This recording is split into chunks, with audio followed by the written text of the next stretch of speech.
Welcome to our channel columns collection. आज की इस वीडियो में हम हसन अस्करी साहब का जो कॉलम आपके सामने पेश करेंगे उसका उन्वान है सियासी बहरान और उसके असबाब। पाकिस्तान की सियासत जितनी आजकल बहरानों के गिरदाब में फंसी हुई है पहले कभी न थी। ये बहरान हुकूमत और अपोजिशन दोनों के पैदा करदा हैं। हुकूमत उस वक्त अवाम और माशरे के लिए बहरान पैदा करने का बाइस बनती है जब उसकी गवर्नेंस नाकिस होती है, फैसला साजी का अमल सुस्त रफ्तार होता है या वो अहम इंतजामी सियासी और मफाद आमा के अमूर पर फैसला करने से कासिर होती है। फैसला साजी में सुस्त रवि की ताज़ा तरीन मिसाल दो अस्करी ओहदों पर तकर्री के मरहले में वाज़ेह हुई, जिसने बहुत से सियासी रहनुमाओं और सियासी तजियाकारों को कियास आराइयों का मौका फराहम किया। ये महज PTI के लीडर ही नहीं थे जिन्होंने मुतनाज़ा बयानात जारी किए। वफाकी वज़रा और मुस्लिम लीग नून के रहनुमाओं ने भी ऐसे बयानात दिए जिससे बेयकीनी में इजाफा हुआ। अच्छा हुआ कि वज़ीर आज़म और सदर पाकिस्तान ने 24 नवंबर 2022 को यह मामला खुशआइन तरीके से निपटा दिया। अपोजिशन ने भी सड़कों पर एहतजाज, सियासी फैसले के लिए इस्लामाबाद की तरफ लॉन्ग मार्च और धरनों के जरिए शहरी ज़िंदगी को मुअत्तल करने जैसे इक़दामात से बहरान पैदा किया। माजी में भी सियासी जमातों ने अपने अपने जमाती एजेंडों की तकमील के लिए लॉन्ग मार्च किए और धरने दिए हैं।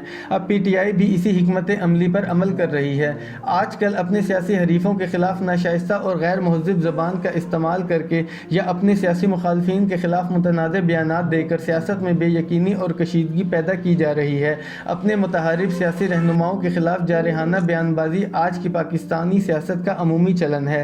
सियासी रहनुमा आम आदमी के मसाइल के हल के लिए शायद ही कभी आपस में मुकालमा करते नजर आएँ। वो हर वक्त इक़्तिदार के हसूल की जंग लड़ने में मसरूफ़ हैं। बहरान ज़दा सियासत ही नाकिस मेयारी जमहूरियत का सबूत है। अगरचे सियासतदान जमहूरी असूलों और आदर्शों का दम भरने के अलावा जमहूरियत और नुमाइंदा हुकूमत के हक़ में नारेबाजी करते नज़र आते हैं, ताहम इनके हकीकी सियासी रवैयों से कभी जमहूरी इक़्तिदार की पासदारी की झलक भी नज़र नहीं आती और इनकी सियासत अक्सर तहम्मुल बर्दाश्त, बाहमी मुशावरत, रवादारी, तनाज़ात के खुश आइंद हल और मुनसिफाना और आज़ादाना इंतखाबात जैसे जमहूरी इक़्तिदार से आरी नज़र आती है। सियासी इख्तलाफात बाहमी नफ़रत की शक्ल अख्तियार कर लेते हैं जिससे जमहूरियत की रूह और असूलों की नफ़ी होती है। सियासी और समाजी तनाज़ात ऐसी रियासतों में जन्म लेते हैं जहाँ कानून की हुक्मरानी कमज़ोर होती है या सिरे से इसका वजूद ही नहीं होता। मतमूल और बारसूख अफराद कानून से बालातर होते हैं और ऐसी रियासत बाअसर लोगों पर रियासती कवानीन और अहकामात नाफिज करने से कासिर होती है या आमादा ही नहीं होती।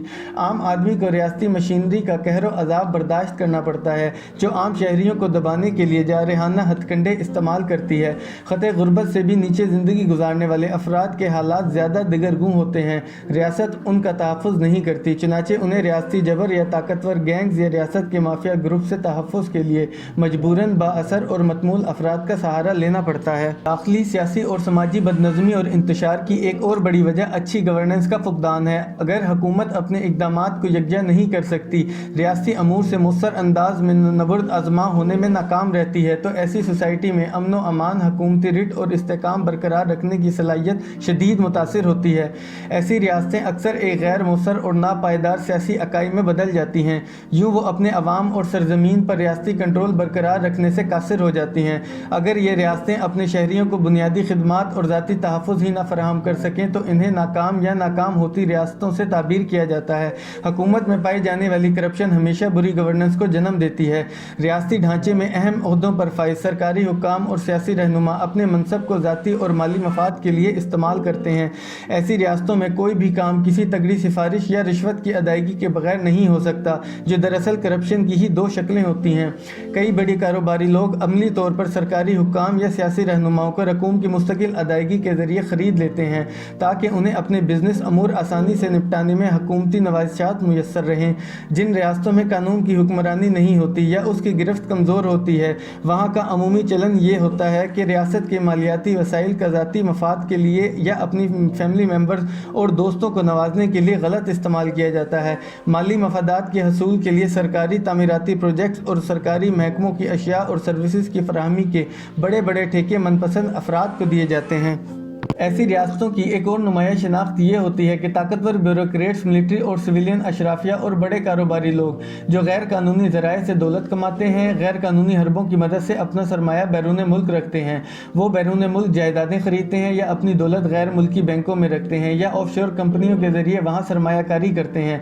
बहरानों और करप्शन के मारे ममालिक में एक दिलचस्प तरीक़ा वारदात ये भी है कि बालादस्त अशराफिया, मतमूल अफराद और अफसर अपने बेटों को मगरबी ममालिक में सेटल करा देते हैं اس طرح انہیں اپنی اوپر کی کمائی وہاں منتقل کرنے کا موقع مل جاتا ہے، اور اگر انہیں کبھی قانونی یا انتظامی مشکلات کا کبھی سامنا کرنا پڑ جائے تو انہیں ایک محفوظ ٹھکانہ بھی میسر ہوتا ہے۔ بحران زدہ ممالک میں ایک اور بات بھی دیکھنے کو ملتی ہے، وہ یہ کہ سیاسی جماعتیں سیاسی رہنماؤں اور ان کے خاندانوں کی ذاتی جاگیر نظر آتی ہیں۔ پارٹی کے اندر جمہوریت نام کی کوئی چیز نہیں ہوتی، چنانچہ پارٹی اراکین اپنے لیڈر کا احتساب نہیں کر سکتے۔ پیشہ ورانہ اہلیت اور جمہوری اقدار کی بجائے لیڈر کے ساتھ وفاداری زیادہ اہم شرط ہوتی ہے۔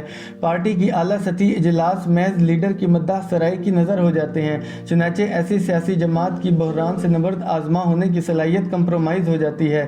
جب تک سیاسی کھلاڑی اور جماعتیں پاکستانی سیاست کی ماہیت کو تبدیل کرنے کا فیصلہ نہیں کرتی، اس وقت تک پاکستان میں نہ استحکام آ سکتا ہے، نہ بحرانوں سے نپٹا جا سکتا ہے، اور نہ ہی یہاں کوئی مربوط اور سازگار سیاسی نظام پروان چڑھ سکتا ہے۔ ہماری اولین ترجیح یہ ہونی چاہیے کہ روزمرہ سیاسی امور میں جمہوریت کے اصول کی اس کی حقیقی روح کے مطابق پاسداری کی جائے۔ سیاست کو شائستگی اور باہمی احترام کا آئینہ دار ہونا چاہیے، اور ملکی مسائل کے حل میں رواداری اور مکالمے کو بروئے کار لایا جائے۔ مختلف سیاسی جماعتوں میں مسابقتی عمل جاری رہنا چاہیے، مگر قومی اہمیت کے حامل امور پر انہیں مشترکہ اپروچ اپنانے کی ضرورت ہے۔ تعاون پر مبنی رویے سے ہی ملک کے معاشی مسائل سے مؤثر انداز میں نپٹا جا سکتا ہے، اور عام آدمی کی فلاح و بہبود پر توجہ دی جا سکتی ہے۔